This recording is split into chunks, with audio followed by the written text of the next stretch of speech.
The basic problem that we have right now is a key part of the financial plumbing of Silicon Valley has basically been turned off. And as a result, billions of dollars of deposits have basically been frozen. It means that people can't pay their bills. It means that people can't access their deposits. It means that credit lines could be in default. It means that I think it's important to explain exactly how this came to pass. So let me just hand the ball to Freeberg and then we can talk about some of the implications, of which there are many.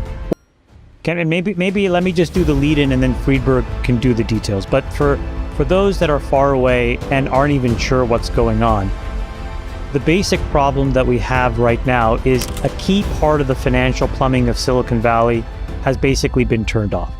And as a result, billions of dollars of deposits have basically been frozen. And so as a result, we have this potential contagion on our hands. But in order to understand it and unpack it, I think it's important to explain exactly how this came to pass. So let me just hand the ball to Freeberg and then we can talk about some of the implications, of which there are many.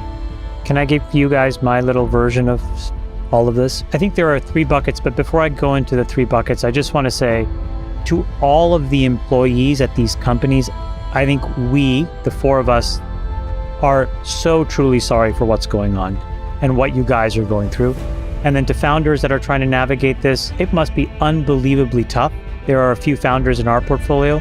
So, from all of us, just know that we're thinking of you guys and hopefully everybody ends up on the other side of this by Monday or Tuesday with not a lot of damage. So let's just put that out there as sort of like goodwill and kind of good juju in the world for the next. This is going to be a really difficult weekend for people who are trying to navigate this. Yeah. I think it's well said. Yeah. I think that this whole debacle, I guess is maybe the best word. There's a little bit of blame that you can put at the feet of 3 different groups of actors. And I just want to get your guys' reaction to this. So group number 1, and Freeberg just mentioned this, is we, the 4 of us, have been talking for the last 18 months about the impact of rising rates. And, we talked a lot about, for example, like in our portfolio, my partners and I walked into every company and made them have at least enough money to get through mid-2025, right? I've said this a bunch of times. And so that was about having very difficult conversations about making sure that you were husbanding cash so that you had enough to weather any storm that came on the horizon. But it turns out that there was some group of VCs and companies that just didn't get that memo and just kept spending like nothing had changed. But when other VCs have stopped giving you money and you're continuing to spend like it was 2020, that's what caused this mismatch. And it was really the spark that lit the fuse. So I think it's a really sad commentary at some level about the lack of governance that we have inside of some of these companies, where folks are just not doing the job that they're supposed to at these board levels. I think people, and we've talked about this, have made venture too much of a popularity contest where they are, glad-handing and smiling and not doing the hard work of holding folks accountable. And so some handful of VCs and some handful of founders just didn't get this memo, and it made what could have been a slower train wreck faster unnecessarily. So I think that's worth talking about. Then I think if you look at what actually practically happened over the last year and a half at SVB, was that they were so desirous of profits that they basically had a duration mismatch. So what is that? Imagine you get a job and somebody's like, hey, Freeberg, I'll pay you $100,000 monthly over some number of months, right? In normal pay every 2 weeks, or I'll pay you $200,000, but you only get paid once a year. Well, the problem with that second thing is you still have monthly bills that you have to make up for before you get paid. And so most people wouldn't take that job even if they paid you a lot more, because you have this durational mismatch. You have to pay rent every month. You have to pay bills on a monthly basis. You have credit card bills, all these things. And so you need to match the timing of your cash flows. And so I think somewhere along the way, the risk folks at SVB just made a really large miscalculation. They basically went and bought 10-year risk in order to pay back money that could be called on a daily or weekly basis. That, obviously in hindsight, was not a good idea. And then the third The third thing is around regulators. After the great financial crisis, we went through a period where there was hundreds of bank failures. And then for the last decade, they've been virtually none, right? They've been like a few here or there. And the last one was just during COVID.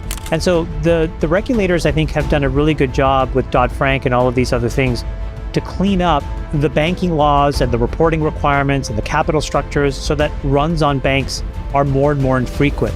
But they kept this crazy loophole around the accounting treatment of assets, and they allow these durational mismatches to appear in a bank's balance sheet. And so I think there's a piece here for the regulators, which is here's an opportunity that's glaring and obvious now and screaming about how we need to tighten some more of the transparency that's required. It shouldn't be a group of armchair sleuths on Seeking Alpha that sniffed this out 3 months before it happened. It should have actually been a regulator that said, hey, hold on a second, something is happening here that we don't like. And so we, I think, need to figure it out. But I think those are the three actors that are in play, and they each share a bit of the blame here. Now, why in that meeting did they have to decide to emergency sell? It's because VCs stopped giving startups money. So startups couldn't deposit more money into the bank, but they kept spending at the same rate that they were spending. In other words, means that the deposits went down. Yeah. In the last 18 months, not enough folks read the memo. And by the way, the tragedy of that is, let's just say that you did get the memo and you did make the hard cuts right now. And let's say you're working on something and you can fill in the blank on the thing that you care about. Okay, so for the listeners, let's say it's climate change. Let's say it's breast cancer research, whatever it is. This had nothing to do with you 4 days ago. You had your money in the bank. You did everything you needed to do to go and, figure out product market fit, try to get to market, try to sell your product. And all of a sudden, because of some other set of folks and actors who couldn't get their act together, now you're on the precipice of bankruptcy in 36, 48 hours. That's crazy to me. Well, you have two paths here. Path number one is if you actually try to sell these assets. But the problem is, who do you think the buyer is? The buyer are the sharpest sharps on Wall Street who will purposefully underbid these assets. And so that then takes you to path two, which is then the only other real solution is for the Fed to warehouse them and guarantee them. And that's an equivalent version of what they had to do during the great financial crisis, which was this thing called TARP, which is the Troubled Asset Relief Plan. It was just a backstop and a mechanism so that these, at the time, those toxic assets, which were a bunch of mortgage-backed loans, could be cleared through the system over time, which effectively meant that the Fed basically warehoused that risk. So I think what we need to see now is Sachs, it could be 50 cents on the dollar. It could be 60 cents if you want immediate liquidity. A friend in our group chat was mentioning that there was one claim, a company that had $100 million inside of SVB was offered 60 cents on the dollar today for that claim.